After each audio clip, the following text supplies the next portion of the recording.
Okay, I see I have one viewer, two viewers. See how, trying to figure out how to invite you. Oh, hey, there you are, Howard.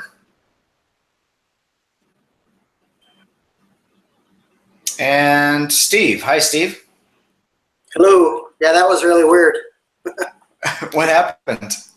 Well, this is what I'm used to seeing is the Google Hangouts, but the first link took me to a YouTube, and I could see you and hear you, but you couldn't hear me. I see. So it was kind of like a spectator type thing. Yeah, I was just watching. Yeah. Yeah. Okay. All right. And so, Howard, you also clicked on the second link that I sent out, right? Oh, that helps me. That helps me. Well, guys, thank you for joining me. I was getting a little nervous that I wouldn't have a group again this week. I missed having a group last week, and it kind of hurt me. But yeah, how about you guys? How about you, Howard? Did you have a group last week? I looked, and there was only like 2 videos posted. So we're not the only ones that happened to. Okay. All right. Well, so this is all really new to me. Not only the Google Hangouts, but also the case studies. It would be nice if we were given a really nice example of a case study, you know, the format and everything and kind of what they were looking for. Yeah, I agree with you completely. This is a totally different way that he's doing the case studies. I've done case studies with some other classes, and this one, there's like no direction, and I'm a little lost. Yeah, so I don't know if that's by design or not. You know what I mean? So what I'd like to do is, yeah, I mean, I'm kind of forced to think that way or to conclude to that, but not exactly sure. But so what I'd like to do is, I mean, I can present what I have, but please don't consider what I have to be authoritative in any way. I'm very interested in what you guys have to say as far as not only what should go in the case study, but also what else. So absolutely. All right. Have you guys both had a chance to study the case? Yes. Yes. Okay, perfect. Are you recording, by the way? Let's see. I believe it does record the minute I go live. Is there a record button anywhere that I need to hit?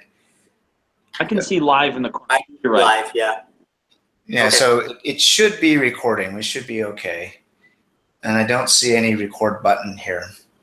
And there'll be a little bit of a learning curve here. I would like to do things like give you guys the camera, let you guys share what's on your screen and things like that. I just need to figure out where all of that is. And then we can move on. Okay. Well, actually, why don't we start with an opening prayer? Do either of you want to volunteer for that? I'll say it. Oh, see, look, you guys both volunteered at the same time. Awesome. Steve, why don't we have you say the opening prayer, and Howard, if you wouldn't mind giving our closing prayer. And don't let us forget. Go ahead, Steve. All right. Father in heaven, we bow before you this time. We're grateful for this day and for the many blessings that we have. We're grateful for the opportunity to meet in a group discussion and to discuss the cases for our class. We're grateful for each other's efforts in preparing for it, and we pray for thy Spirit to be with us, that we may be able to communicate and effectively talk about the cases that are at hand. We pray for thy Spirit to be with us, and we're grateful for all things. And we say this in the name of thy Son, Jesus Christ. Amen. Amen. Thank you. All right. Where to begin? Let's begin by talking about the decisions that are being presented and the dilemmas, the problems that need to be worked out. Why don't we? Before we get really rocking and rolling, I think I found a little Sure. a format of what they want us to do. Okay. Do you have With questions and things like that? Are you talking about the case guideline? Yeah, if you click on, like, in iLearn, if you click on Dropbox case, there's a list of questions that they want us to answer. Yeah, that would be the instructor assigned questions, right? Like you said, that case analysis study guide, I'm looking down at the suggested structure.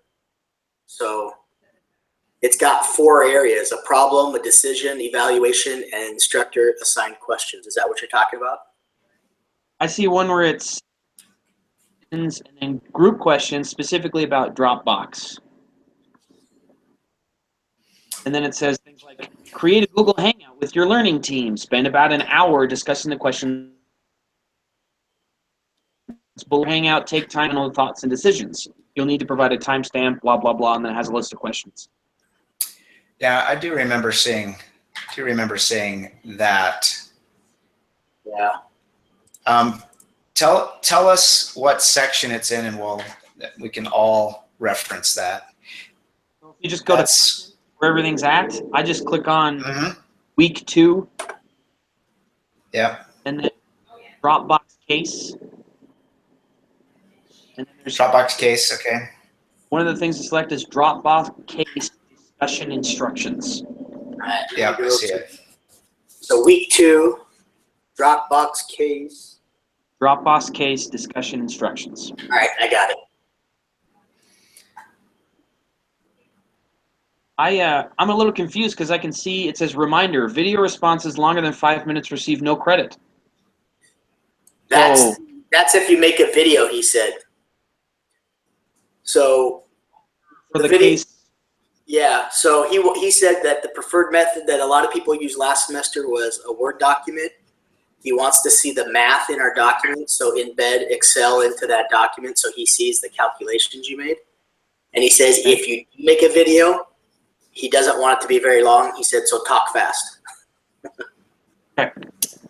Yeah, I remember that. Okay, well, this looks like a great place to start to give us some structure. I think it's probably a good idea for us to go over each of these things, but I'd also like to spend a good amount of time talking about what your impressions are, what your intuition is, what kind of decisions you guys are making as well. Okay, so the group questions. Number 1, how much revenue does Dropbox have? What did you guys come up with there? Was that about the 16,685,000? So I saw that in 2010 there was an indication that there was like $12.5 million in income. Is that what you guys saw as well? No, I have 16,685, and I got that off of the sheet that they did. Let me get to it. That was for only 6 months of 2010. Only 6 months, correct? Yes. That's also what I saw, and that's what I kind of used to make projections for the future. Yeah, so I did my revenue at 16,685. Do you want to share your screen, mine, or what? Yeah, let me have you share your screen. Let me figure that out real quick here. I think I can do it right here. So. Oh, you got control, huh? Well, I don't know. It says I'm sharing. So yeah. Okay. Yeah. Let me that off here. There's the case. It's funny because every time I speak, it shows me instead of the screen. So I'm going to mute myself while you're sharing that. Yeah, and if you just click on mine, it should stay on that, I think. It will. So,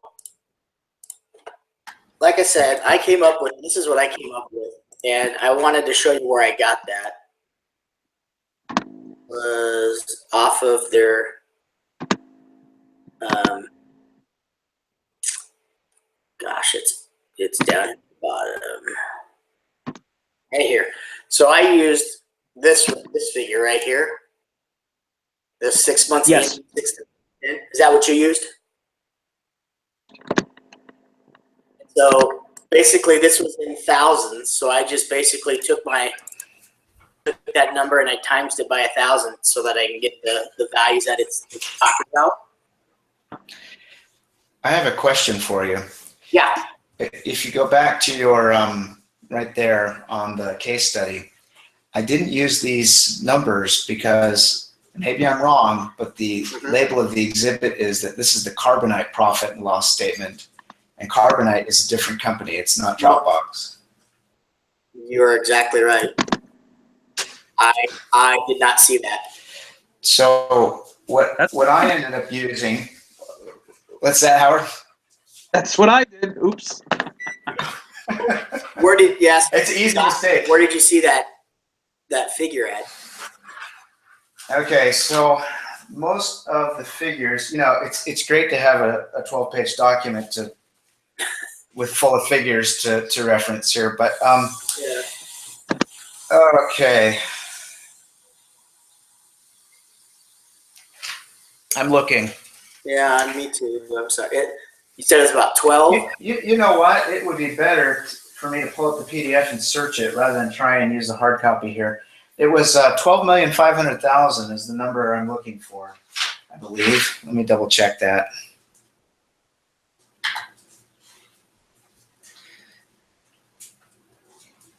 Annual revenue of 12,500,000. And sometimes, they would give obscure numbers such as between 2 and 3%. And when they do that, yeah. I would just use 2.5%. See, I just went high. I think you did it better. I could probably change my calculation on that. All right, let me pull up that PDF and see if I can find those numbers. But let me. So here's this is where you got the 12.5 right here. So see where it says Dropbox users were paying customers, which implied to a 10 to 15 million annual revenue. Yeah, 10 to 15 million. Exactly. I cut it right down the middle and got 12.5 million annual revenue. All right. Thank you for finding that. No problem. I remember reading that and it just okay. So that takes. Obviously that takes that. Now I need to figure out the cost. My cost is wrong because I got it off that wrong sheet. Yeah, let me share with you my costs. That might be better. You want to take the? I think you can take the. And what do I do? Where do I click on to share my screen? Now? Yeah, so on the left you should have a share your screen. Oh, there it is, the green one. All right, got it. Okay, share my screen. Okay, now let me pull up my. Okay, can you guys see that? Yes. Okay. All right, I have a few different tabs here based on different scenarios, but this is the first one. You can see right down here an annual revenue of 12.5. I've got the number of users up here. And then based on the report where it said that you had on average between 2 and 3% paying users, I've got paying customers right down here. I got a little note, 2 to 3% paying. And then from there, I was able to extrapolate from the total users, the number of paying users right here. And then from the revenue, I divided the revenue by the paying users to get an estimated number per paying user. Yeah, where did you? So your users of 6,800,000. Where did that come from? It talked about in the case study some pretty good success by 2010, and that's where it talked about the number of users that had joined. Let's see here. number of users just paying users or total? That's total users. Total. Between paying and freemium users. Yeah, because you could take, Okay. So once you get your paying users, you can start figuring things out. But I need that total number, and I had 782, but I think I might have took that off of that sheet as well. 782,000. Okay, I can tell you where I got the. I can tell you where I got the 2 to 3%. Let's see here. Let's go back. Yeah, it's in that same document. It says analysts estimated 2 to 3% of Dropbox users were paying customers. But I'm trying to figure out where I pulled the total user base. It's in here somewhere. Yeah. Again, that's why we have 22 pages now. Exactly.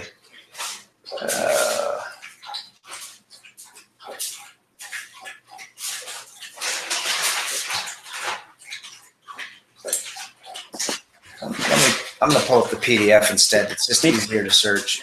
Yeah, that's what I'm doing.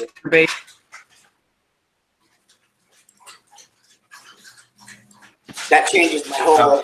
That changes my numbers dramatically if that's the case. So. Am I still sharing my screen? Yeah. Yes.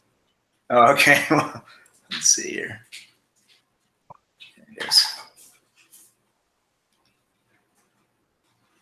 And I may have taken two numbers to get that total number, so I don't know if I can just search for the number or not.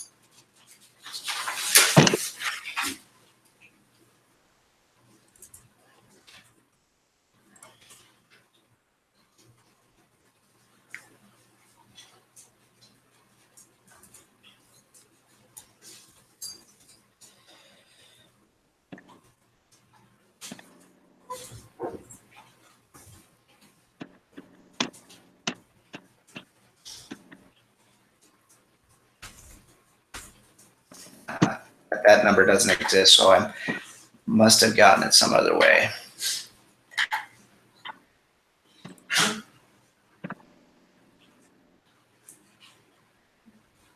Let's see here.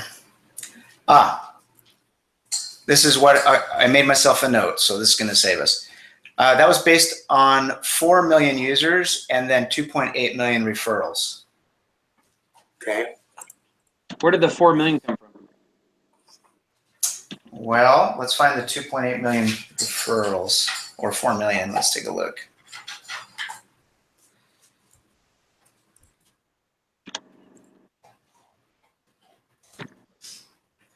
That's specific enough. No.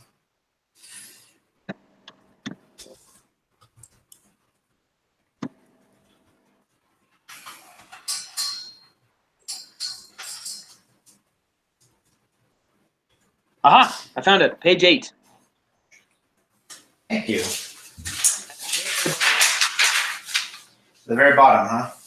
That says in April 2010, Dropbox 4 million users produced 2.8 million direct referral invites. So that's where I got my total users from. Of So 2010, awesome. Yep, 6.8 million members as of 2010. So that gives us about 170,000 paying customers, right? Yeah, 2.5% of the whole base. That's what you got. Yep. Okay. That's what I have here, and then I went down to the expenses of the bandwidth, storage, cost for paid users, storage cost for freemium users, premium paid, and then total. So these two, that's freemium, that's paid, and that's total cost for bandwidth and storage, what I came up with. And that was based on the next page, page number 9, I believe. Yeah. Yes. And under accelerating growth, it gave those numbers for storage both in 2010 and 2004. Or excuse me, 2014. Can you show me that? I think this is what I struggled with was the revenue of the paying customers. You have 73.53, and I struggle Yeah, so trying to figure out what that would be because it offers anywhere from $19.99 to $199. So what I took was the number of paying customers, which was B2, which is the total. Well, B2 is the total users. Yeah, because it told us that 25% of the customers were paying customers, right? So 25% of the customers are 170 users, and that represents all of the revenue because we don't get any revenue from the freemium users. So if you divide the revenue by 170, I got $73.53 basically for that. I could agree with that. You didn't make any estimate of how many of the users were buying which products, just no, it's averaged on all paying users. Yeah, I just ignored all that stuff. All right. Well, then you put in your cost. Obviously, the free was 11 cents, right? Yes. So basically, 11 cents times B2. 6,630,000 minus the paying customers. Yeah, B2 minus the paying customers, B11. Yeah. So I show the annual cost for the free people were about 8.7 million. Yeah, let's see here. Freemium, I have, well, so 11 cents times the total number of users minus the paying users. Did you subtract the paying users? So I have, let me look at I have B17. So I have 11 cents times, I times it out for the year. So I times that by 12, and then I times that by the number of free users to give me my annual. Oh, okay. So are these, I see. So you got to times that by 12. So if I missed, hang on a second, guys. My battery's dying. I got to go grab my charger because if it dies, I think I'm going to have bigger problems. So I'll be right back.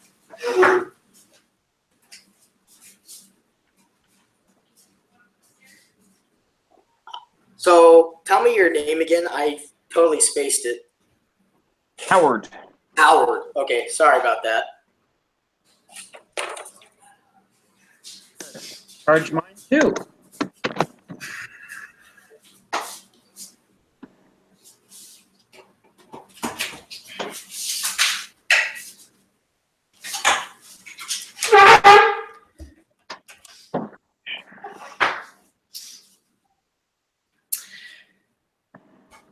Okay, I'm back.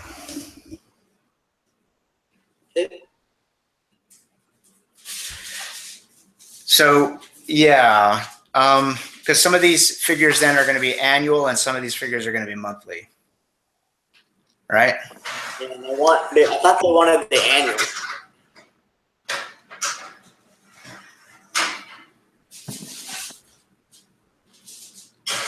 So if I'm going to multiply something by 12, I want to make sure that the numbers that produce that number also are annual. So I've got to kind of have to backtrack here a little bit just to make sure. Well, I mean, yeah. Monthly, I found my monthly cost, and then I just, like I said, I did my number of, so my cost was 11 cents a month. So I knew that was my cost. I times that by 12 so that I can get what my yearly cost is per free person. So 11 cents times 12, and then you times that by the number of free customers. And that's how I came up with the annual cost of the free. So if you have your monthly, yeah, I think if you just did that, you should get a good. So 8,700,000, is that close to what you had? That's exactly what I got. Okay. And so bandwidth and storage costs would be the same, huh? So my paying customers at 318, I came with just under 6.5 million. 318 times the paying customers Times 12. times 12. Well, this is not looking good now.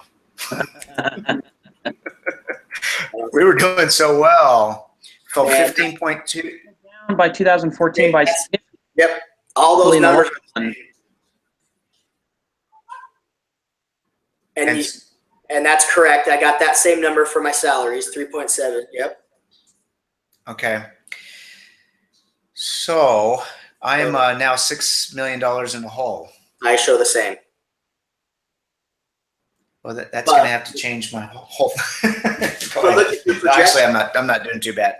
Look at your projections for 2014, right? Look at the change. Yeah, but I'm wondering.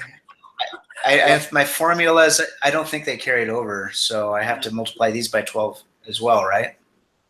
Yep. Yep. For my projections, and forgive me, I did this yesterday. It's been a long time since then. So this was minus 81.2%, which is the anticipated decrease in the bandwidth over 4 years. Do that as well? Did you decrease the cost and bandwidth? No, see, I didn't. You're a step ahead of me on projections on that. Okay. So basically, it was. I read it. I just didn't do it. The reduction. Yeah, no, it's no problem. It's kind of vague on what it's actually asking for. Like I didn't see a spot where it said, "Are they making money?" Like in the case, not the case discussion. Yeah, I thought it asked if it was profitable. Well, it doesn't in the case, but it does in the group discussion in the case study instructions on iLearn. I see. There is actually that's the question we just read, right, from the group discussion. Yeah, questions. How profitable? Yeah. So yeah, it's not in the case, but yeah, these figures I have here, this decrease in 81.2%, and then it's under bandwidth for the free accounts, and then storage costs. Oh yeah, and then storage cost was 70.71%. These I got from the numbers on page number 9, just underneath accelerated growth. In the last couple of sentences, it talks about how the megabit per second had fallen from $75 to $5 in 2010, and then in 2014 it was going to go down to 94 cents. So I took the difference in $5.94 on bandwidth and came up with that. Can you go back up to your bandwidth and storage cost? I want to look at that formula real quick. Yeah, the 360. This one right here. Yeah. Sure. So that's minusing 8. Okay. I just want to make sure I had the right formula and I understood it. You see any problems with it, or you good with that? No, I agree with you. I think you did it right. And then the one below. But wait a second. Do I need to multiply that by 12 per month, right? Yeah, you'll want to get the yearly. Okay.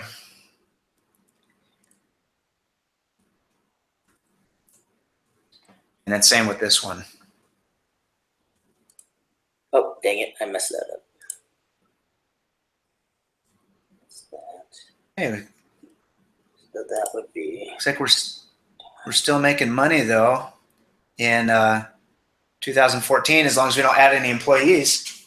Yeah. Was that 81.2%? Sorry. I had 81.2. 81.2. And then is that The next. Yeah, sorry. I'm just. That's okay. Just tell me which cell you want me to click on. Plus, I can send this to you guys also when we're done here. So 70.71.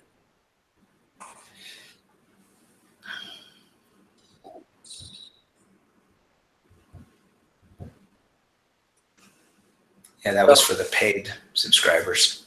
So on your users up above, you got 18 million. Yeah. How did we? Yeah. So B2 plus C9. Oh, The referrals are going to what grow. I did. Yeah, but I don't know if I don't know if I did it correctly. I may have just, I think what I did is I just added 35% for the referral program, 20% for the shared folder program, 45% for word of mouth. But would it have been that each year? Or is that So between we talked about 2010? the referral on page 9, right? Let's see.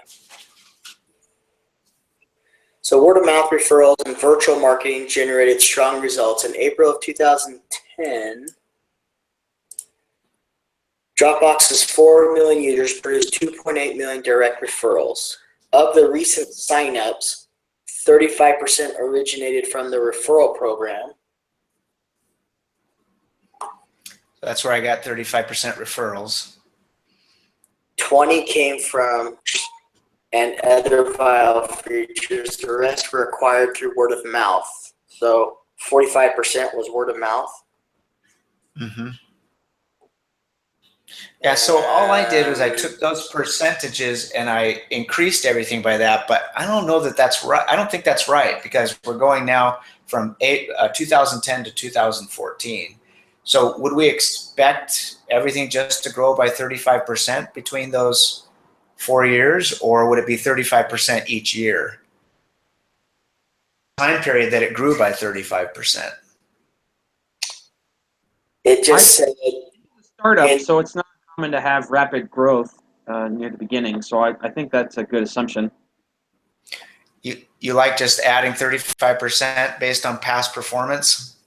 I think it should diminish annually. I mean, 35% is a lot for a start. It's not uncommon, I think, for a startup, but year after year it should go down, like maybe 35 to 30 to 25 to 20.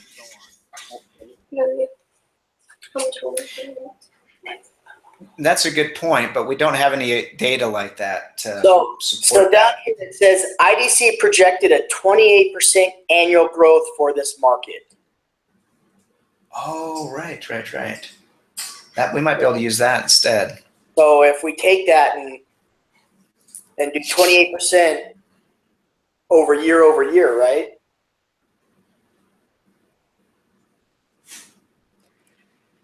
Would that be a better way to do it? I think so, but I'm starting to see another problem.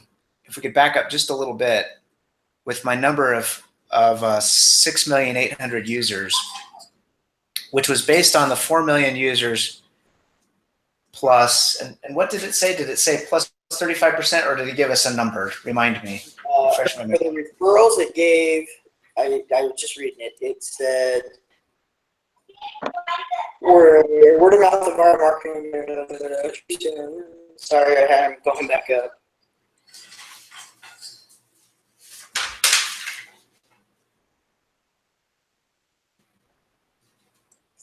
I just had it. Dang it.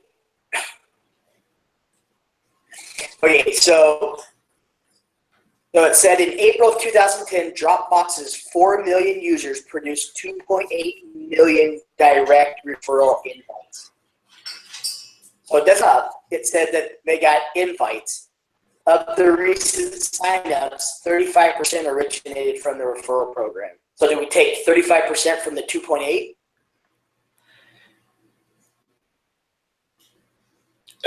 Do you mean the 4 million? No, the 4 million. The 4 million is already what they have. So they produced 8 million invites, and it says of the recent signups, 35% originated from the referral program. So I guess we need to find out of that 2.8 million that were invited, how many actually signed up. Because this can mean you become a user, right?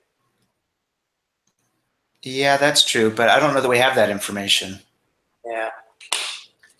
So is it safe to say, let's say if all the invites signed up, is it safe to say in 2010 that we had 6.8 million users? If you make that assumption, yeah. Okay. Yes. All right. I just wanted to make sure that I wasn't adding too much there. Okay, so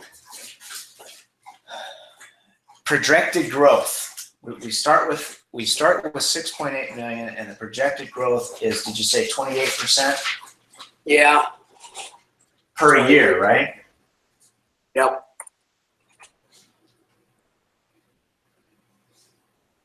Yeah, so that would be I think that would be a better method of projecting growth than the referral percentages that they received in 2010. So what would be a good formula to figure that out?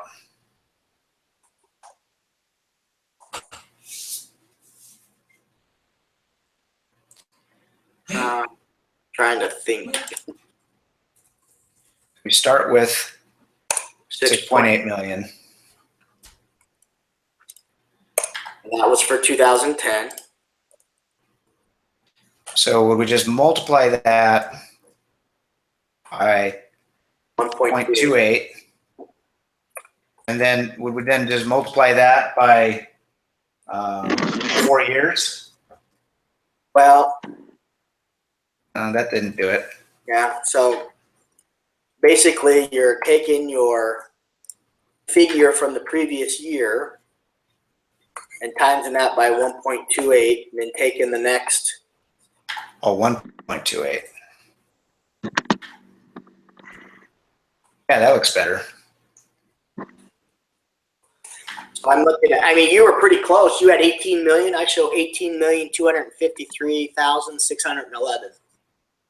Oh, how'd you get that? How is your formula different than mine? So I'm not there to the full formula yet. I did year by year. If you want me to share my screen and show you? Sure.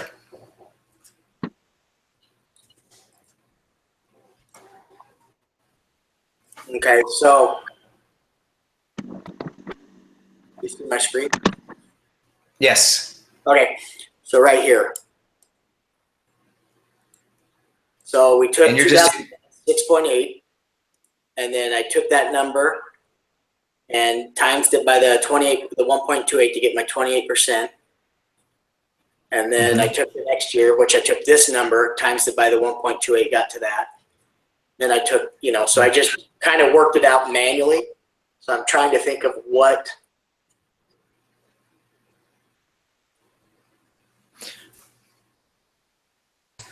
I see what you did. Try the same.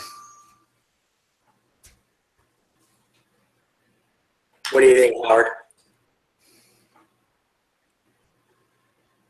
So times that by 1.28. Yep. And then your next. Oh, that didn't work.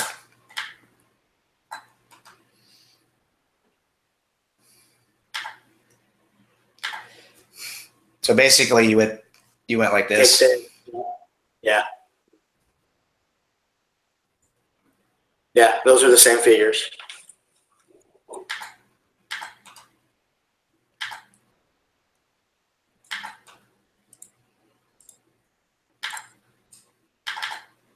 Yep. So we can either manually place that in because that's what we did, and we can make a note of it. I mean, if you take this whole sheet, he'll see what we did. Okay, so I'll just put it right here.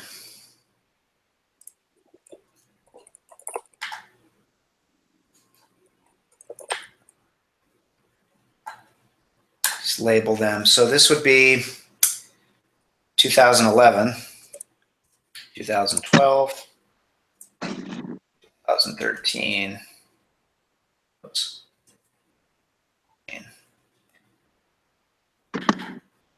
And the cost,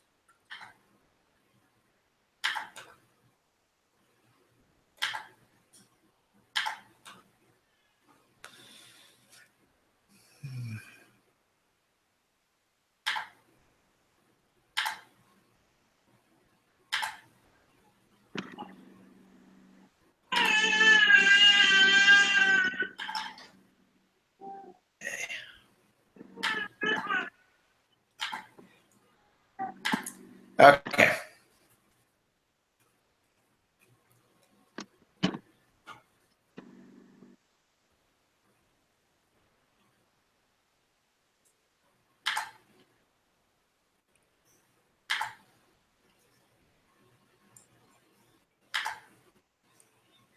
Okay, do we have the same number, 7,712,000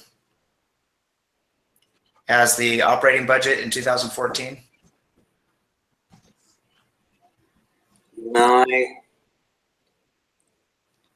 let me look at the numbers here. So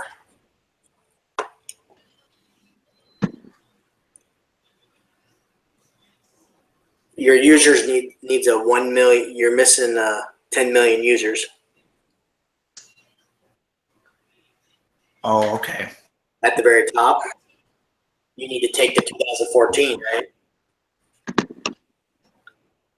Oh, I put it in the wrong place. So you need That's the annual projected revenue, right? yeah, Oops. you need 82 as your Annual revenue is down here.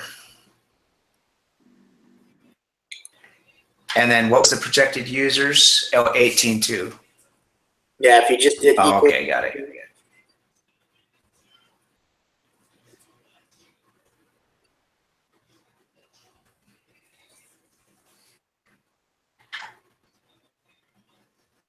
so I'm still.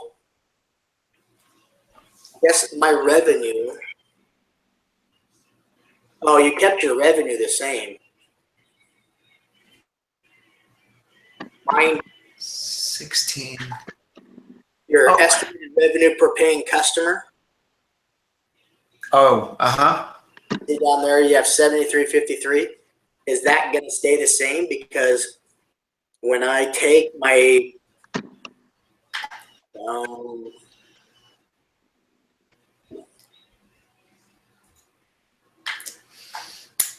I'm open to changing it, but what would change it? that's what I'm What do we saying. have that would change it? That's what I'm saying. So we need. So obviously, our paying subscribers jumped to 456,340.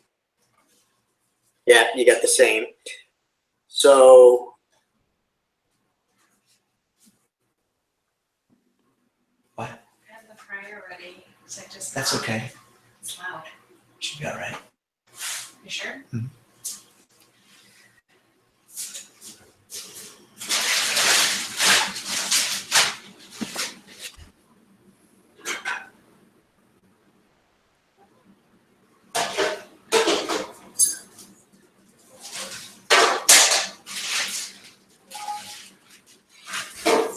I guess what my problem is.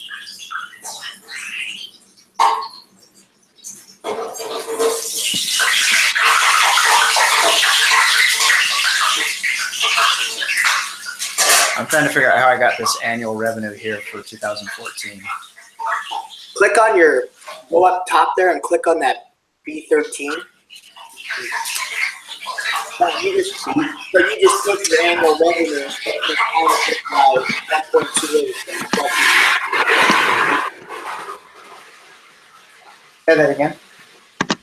You took your 12.5 million for your annual revenue in 2010 and you times it by 28%. You said there's going to be a 28% growth. Gotcha. But I think that's where we might have an issue. Right. So do we want to do it the same way we did the growth of the users?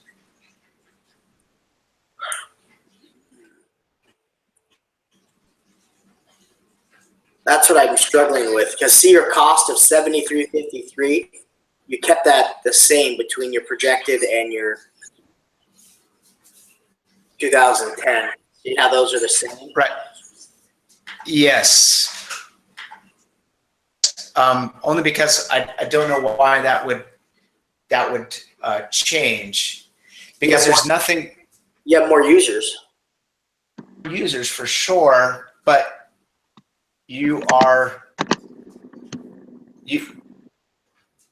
more users for sure, but is there anything to tell you that you have? I see. So you have, well, yeah, but just because you have more paying users doesn't mean that each paying user brings more revenue. So I guess that's the assumption. You're assuming that we're going to stay at a 73.53 revenue per paying customer, right? Only because there's nothing in the case study that we're going to be selling deeper or Right. getting more revenue from each customer. So if I go to that, if I go by that, I mean, that gives me revenue in 2014 of 33 million, not 16 million, because you take your 456,340 and times that by your estimated revenue per customer.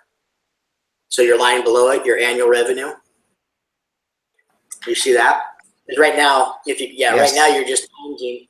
So if Right. you change that to times C11 times C12, you'll probably come up with that 33 million. It's like that. Yeah, but get rid of your B. Huh? Yeah, go back. Yeah, you get rid of the B13. Oh, Yeah, get rid of that extra. Hit delete once. There you go. That should do it. okay, got it. That's the same number I get. You agree with that, Howard? Yeah. Okay. All right, sorry So about my total costs are lower, and that's probably because I haven't. Let me look. So I got that correct of 4,416,000. Maybe I didn't do this one.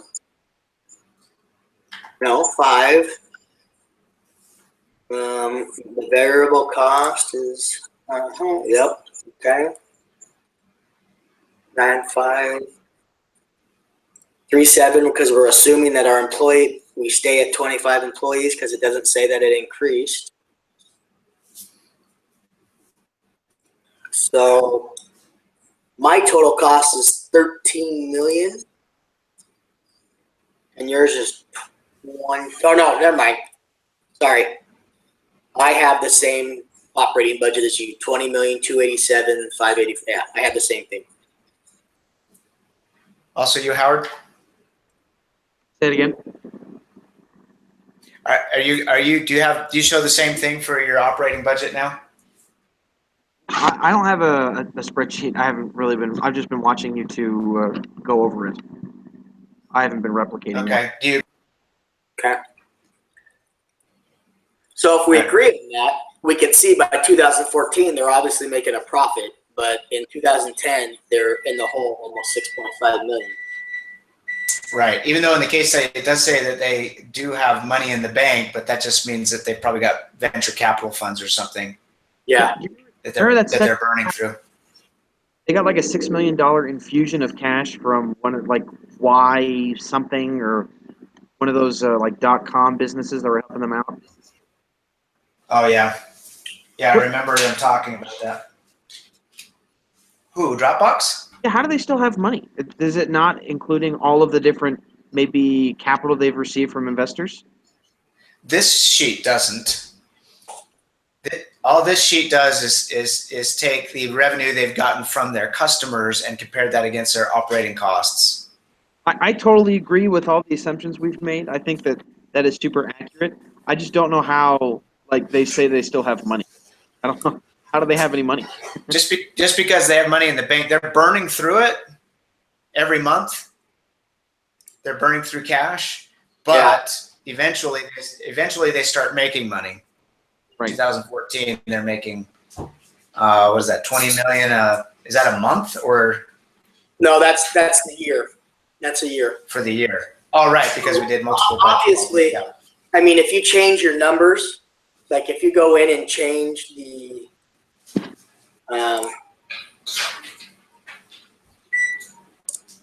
if you change the number over in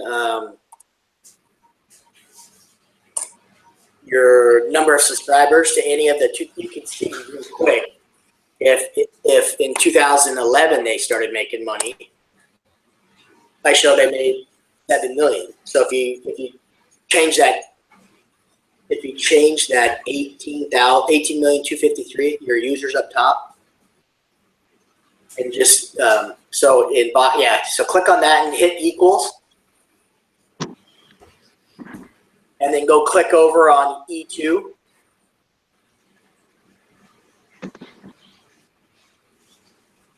And then hit enter.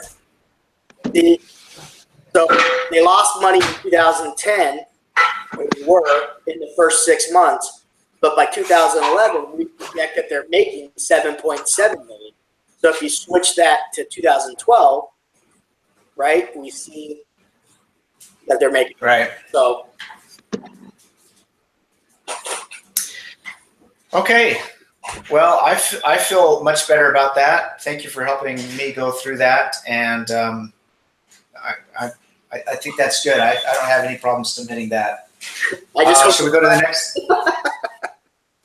You hope it's right. Well, you know, they said all along that there's lots of right answers, no wrong answers, as long as you show your math. Yeah. So and back yourself up. So I feel pretty good about that. Okay. All right. So what is the next question? How profitable is Dropbox? We just answered that.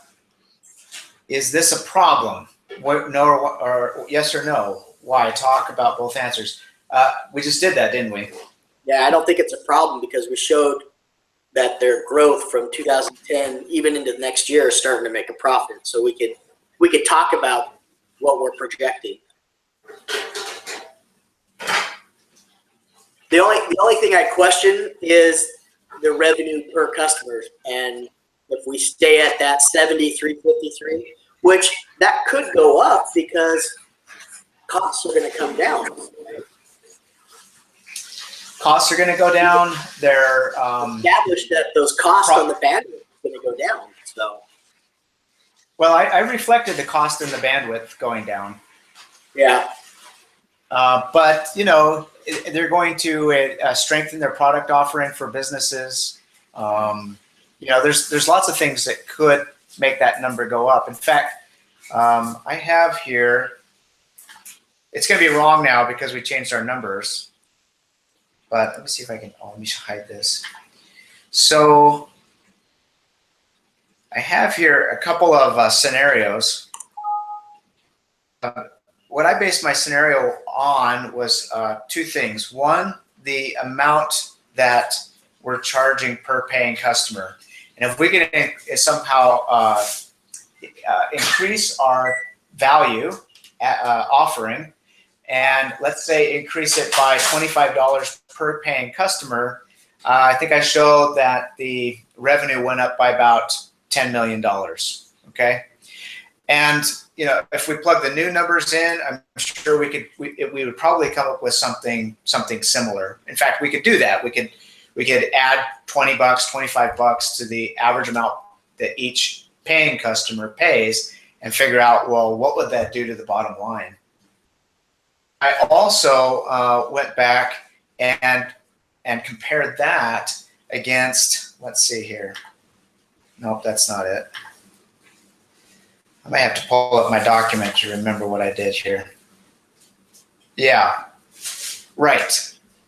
So what I did is I went back and I compared that number to that 2.5% number. Remember the number of paying customers versus total customers? Right. And I said, well, what if we were able to increase that number from 2.5% and went to 5%? How would that affect the bottom line?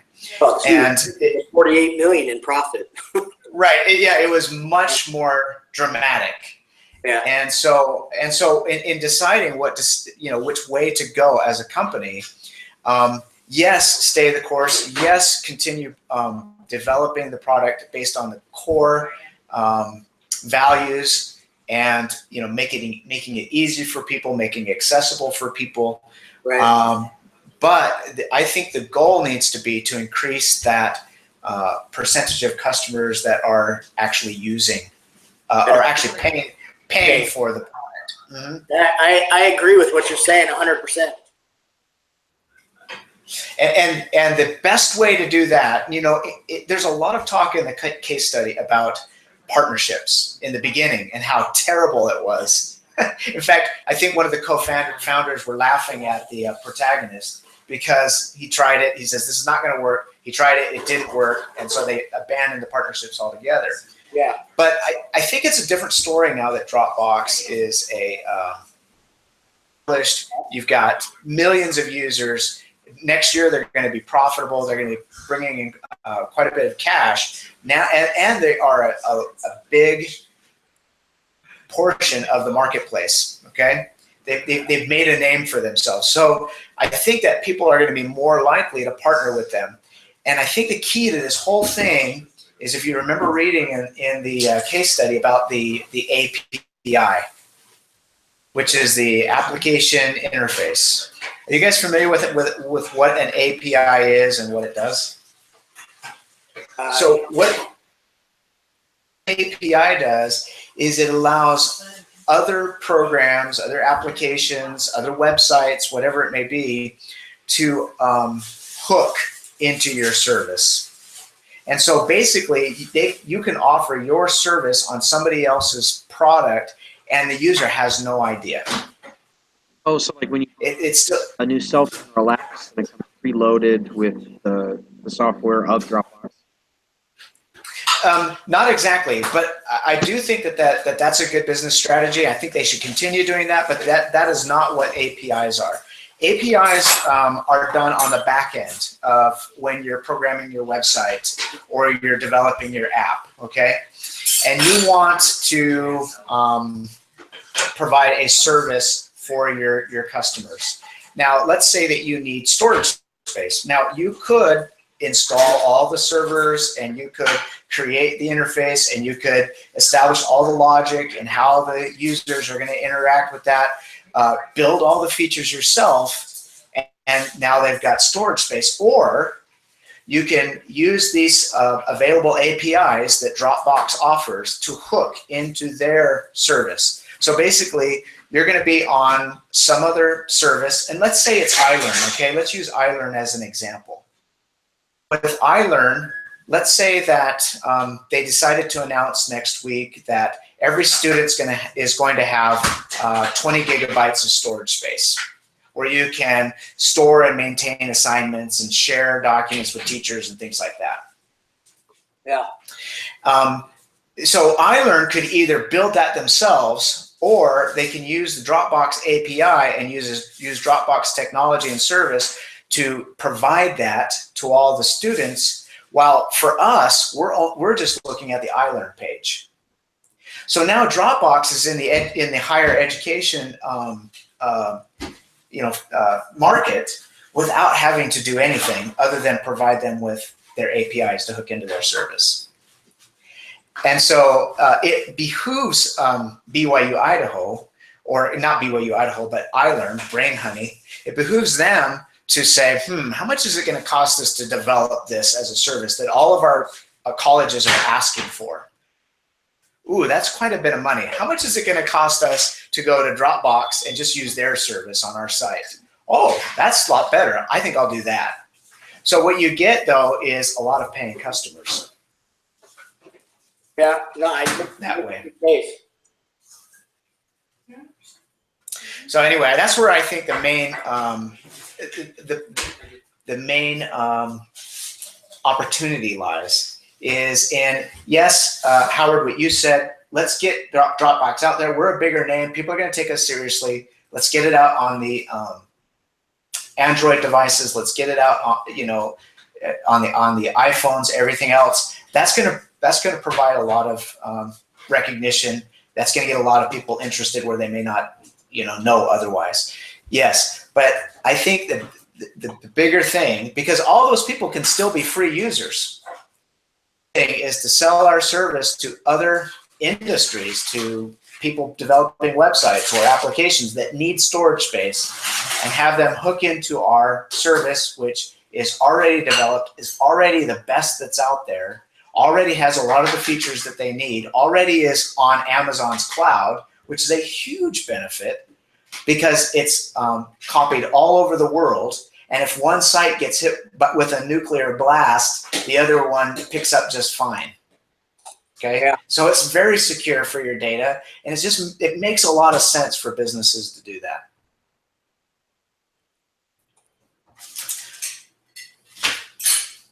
Awesome. That's a lot more information that I put into my case study. but basically that's what it is keep the campaign going with getting your application on different devices. I like that, partnerships, but also pursue these partnerships with APIs, letting these companies know exactly what you can do for them. That, I think, is going to increase the percentage of paying users over the freemium ones a lot more, because you're getting into all different types of market, the medical industry, the education industry, anywhere that a user might need access to storage space.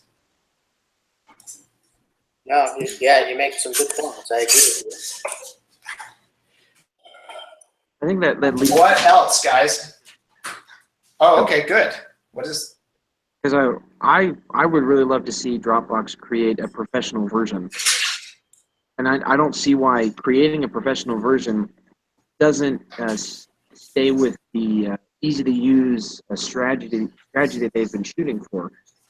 The people that have been having critiques or who would like to see more add-ons are already probably heavy Dropbox users. The people who are constantly looking for new ways to make Dropbox better are those users who are a little bit more tech savvy, who would be more willing to pay maybe a premium price for a professional grade service. So bundled with API and creating a professional service that's going to tailor to those individuals, you could probably see that growth from $75 to $93, that's going to be a huge, huge bump to our net operating income. And yet, still have that really same free service to tailor to everybody else who's not looking for a bunch of features or complexity. So I don't understand why they. Yeah, I don't see why they can't do both. I think you're right. I think they can market towards what they're good at, that product, but they can also see, like you said, with these power users who will pay a premium because they know the product, they like the product, and they know the benefits of it. So big companies, yeah, I think big companies and their strategy on how they kind of got into it was funny. I mean, you kind of have their users start it, right? And then these big companies start seeing what their people are using, and then it becomes acceptable.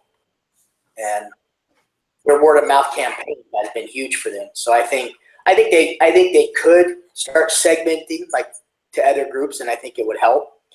They just need to make sure they don't rush into it and blow all their cash. They need to do it right. One thing at a time. Yep, I agree. Yeah, the other thing they want to do is to, and they've been really good about this. This has been one of their, I think, strengths from the beginning, and that is to keep it simple. And that's down to their mantra. It just works, okay? Because it's not overly complicated. You guys remember reading about how the number one request of all the users is to allow them to share their documents, My Documents folder in Windows. But the reason they haven't done that is because it introduces a lot of complication. Yeah, I agree. Power users, especially as the customers demand it or as the customers ask for it, they can evaluate that based on complexity. And if it's not something that's going to cause more problems than it's worth, then yeah, go ahead and develop it and offer it at a premium.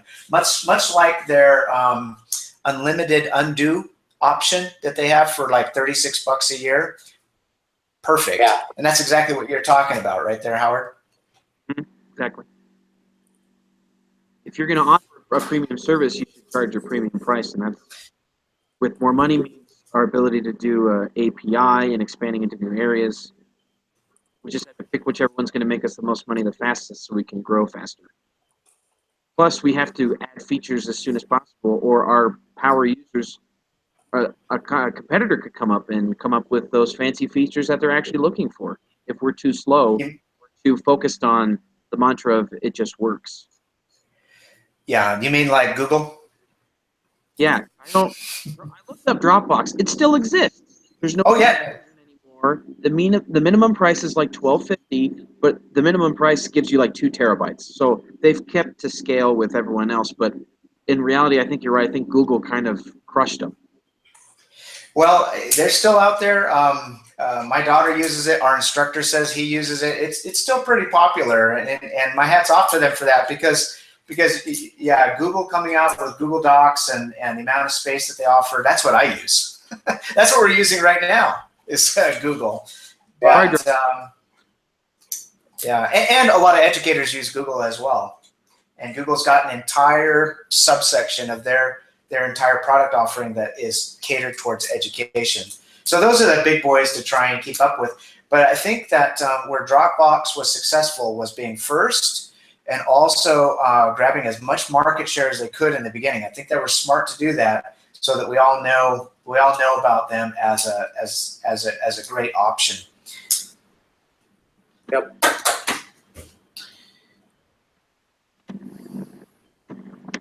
Microsoft also has this service.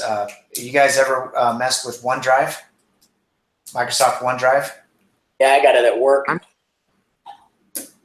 Yeah, basically the same thing. You know, it's a folder that sits on all your devices, and they synchronize with each other. It doesn't work very good. At least it hasn't worked very well for me.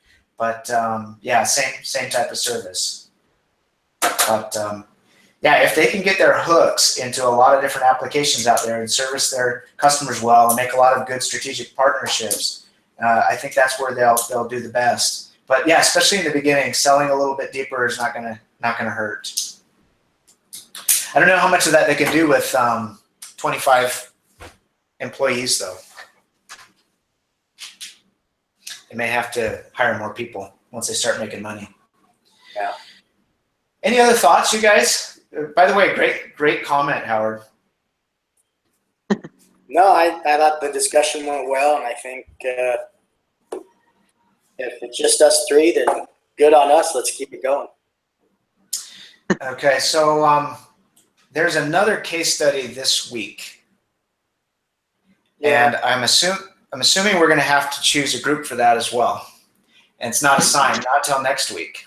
So shall we just keep the same group then? When would you like to meet? Is that case study due next week? Because I'm going to be off the grid Friday and Saturday. I believe it's due this week. Yeah. So I might, if we meet tomorrow, I can, but I can't meet Friday, so I just might take the hit on that. But The discussion is due Saturday at 11 at night. Oh, the group discussion is not due until Saturday? Okay. But you said you're going to be out Thursday and Friday, right? Friday, Saturday. So I can meet tomorrow. Oh. Okay. Thursday evenings are kind of bad for me. But I usually am home by, it's kind of late for you guys. Are you guys both in Mountain Time? Yeah. Yeah. Okay. I'm Pacific Time right now. I'm in Arizona. We don't switch. So half the time we're Pacific and half the time we're Mountain.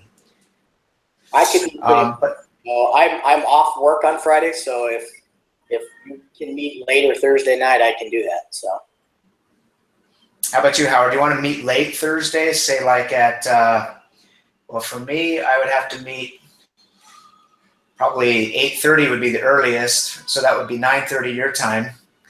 Or 10 p.m. Would 10 p.m. be too late? I can this swing week it. I could definitely do it. I mean, Okay.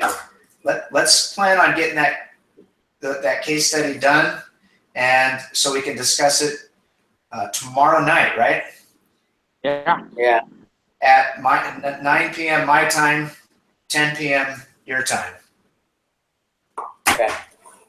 And Thursdays are a really crazy night for me. If for any reason I don't show up, please start calling me. So And like I said, it's just this week that's kind of throwing me out of whack.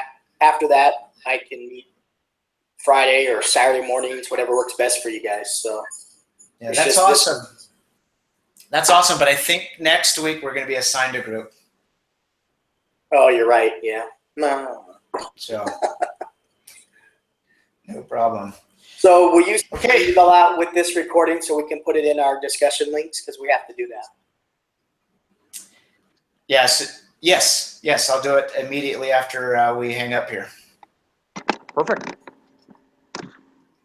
All right. Nice meeting you guys. Thank you so much for your help. Yeah. Thank you. Appreciate Thank all your you. time. All right. Bye-bye.